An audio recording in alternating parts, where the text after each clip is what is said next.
Ethics in the Real World, Empowering Women in Today's Society. For Introduction to Christian Ethics, ET 501 and Professor Laura Rector by Paul Bassett. Today's date is November the 18th, 2017. The treatment of women is a significant ethical issue. Gushee and Stassen deal with this issue in several chapters of our text, and De La Torre goes so far as to entitle one of his chapters War on Women. So I'm pleased to treat this subject by sharing a real-world ministry to women. This ministry is called Northeast of the Well, and it serves primarily women in Southern California who've been trapped in the drug culture or perhaps in abusive relationships. After introducing you to this ministry, I will address its work in light of the 7 marks of the kingdom in Gushee and Stassen to assess how it measures up, and then I will evaluate how this ministry affects moral agency. That is, how it shapes the behavior of the people who participate in this community, and how it in fact creates a Christ-like community. I'll then finish with some brief concluding remarks. In the beginning, we know that God created male and female, and he pronounced them both very good. In Genesis 2, we see the intimacy that God created man and woman with by the use of the one flesh metaphor.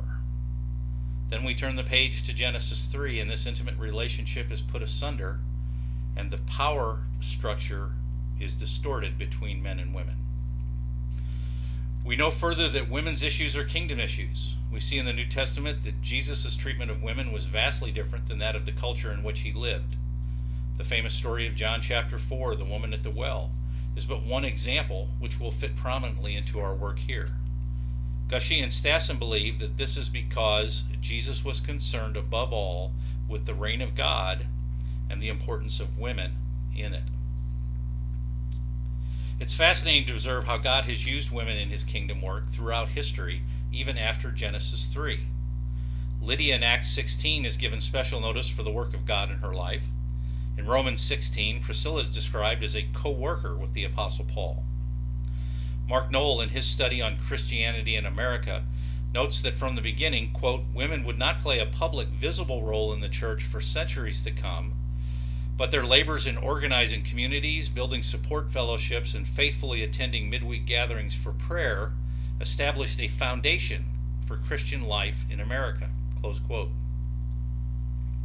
The point of all of this is to say that even given the corruptions of Genesis 3, women are instrumental in God's kingdom work.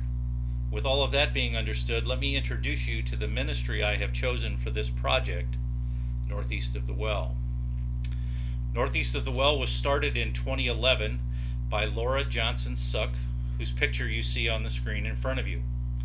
Laura had been a pastor on the staff at St. Andrew's Presbyterian Church when she felt a call to minister to women who were in abusive relationships, who were in the drug culture, and were trapped by one or both of those.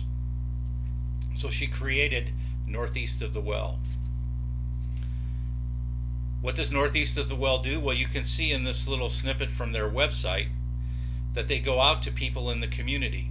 Laura worked, at least at the beginning, with county agencies that dealt with homeless women or homeless single mothers, and she started a Bible study in her home. That quickly grew to the point where she needed bigger facilities, and so she found a partnership with several churches in the area. So the second thing that you'll notice there is that she gathers people in. She brings these women in to give them encouragement, to teach them the gospel of Jesus Christ, the power of his forgiveness. And then her focus also is on giving back. So she wants to create leaders and evangelists out of this experience to go out to other disadvantaged people as well. So what's in a name? Northeast of the Well comes from that famous story in John chapter 4 where Jesus meets the Samaritan woman at the well. Laura believes that this woman lived in a town that is northeast of that well. Laura is also a very big believer in the fact that Jesus takes the initiative with the woman at the well, just like he does in our lives. This is what Gushee and Stassen refer to as God's transformative initiative. Laura also preached in her sermon that I heard last week on verse 29, where the woman at the well went back to town and talked about this man that could see everything that she did. Laura emphasized what she calls public and hidden sins. She refers to the public sins as those that we might brag about, and the private sins, the ones that we wouldn't tell anybody about. But in ministering to these women, she wants to assure them that Jesus knows about all of those sins and that he loves them in spite of them. And lastly, and as Laura's third point on her website shows, she wants to create evangelists. And we see from verse 39 of John's 4th chapter that many of the Samaritans from that town believed in him because of the woman's testimony. So Laura is bringing these women in. She's lifting them up. She's giving them the experience of the healing power of Jesus, and then sending them back out into the community. Now, I'm not allowed to take pictures of any individual people at Northeast of the Well without getting a release. So you see a picture here of worship at St. Andrews. And I'd like to now just take a minute and compare this to the 7 marks of kingdom work that we find from our textbook. Certainly we can experience deliverance and salvation in the work of Northeast of the Well. And overcoming the injustice of the world that these people experience by bringing them into a community where they can experience peace and healing, and certainly the restoration of their souls and the rebuilding of the community. I observed great joy in their gathering the several times that I've been with them, and when I left Laura last week, I told her that we could certainly feel God's presence. But how does this affect the people that are part of this ministry of Northeast of the Well? And we can analyze that by taking a look at the 4 dimensions of moral agency again from our textbook. So under the basic convictions dimension, these folks are now exposed to God and the truth of human nature. They experience forgiveness and discipleship.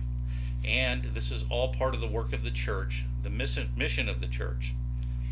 In the embodied context dimension, their passions and interests are dealt with and changed. They build new trust and friends in a new community, and their ultimate loyalty is now focused away from drugs and to Jesus Christ. Under the ways of seeing dimension, the threat that they're dealing with is their life of sin, and they're experiencing social change. And truthfulness and openness is addressed, as I mentioned, by Laura's teaching on public and private sins. And lastly, the ways of reasoning.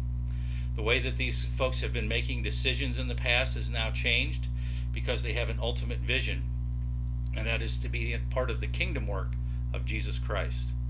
So let me conclude with a quote from Laura, who says that finally we must allow women and girls' identities to be more than the things that happen to them. We must help them to be agents of transformation in our world, creative image bearers and Christ followers, not simply victims. That, my friends, is the kingdom work of Northeast of the Well, and it's been my pleasure to share it with you today.